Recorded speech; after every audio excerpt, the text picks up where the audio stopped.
अस्सलामुअलैकुम गाइस, कैसे हैं आप सब। Welcome to my YouTube channel. जैसा कि आप सब जानते हैं, मैं आप लोगों के लिए नए और अपडेटेड मेहंदी के डिज़ाइंस लेके आती रहती हूँ।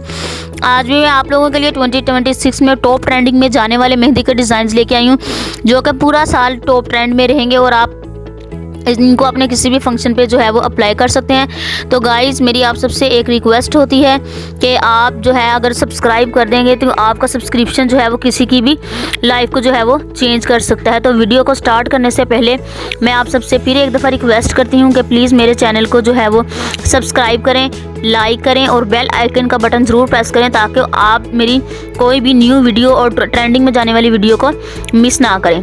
तो स्टार्ट करते हैं आज की वीडियो बहुत मज़ेदार होने वाली है। मुझे कमेंट करके ज़रूर बता दिया करें कि आपको किस तरह के मेहंदी के डिज़ाइन चाहिए होते हैं। मैं आप लोगों को फ़ौरन वही मेहंदी के डिज़ाइन जो है वो प्रोवाइड करूँगी।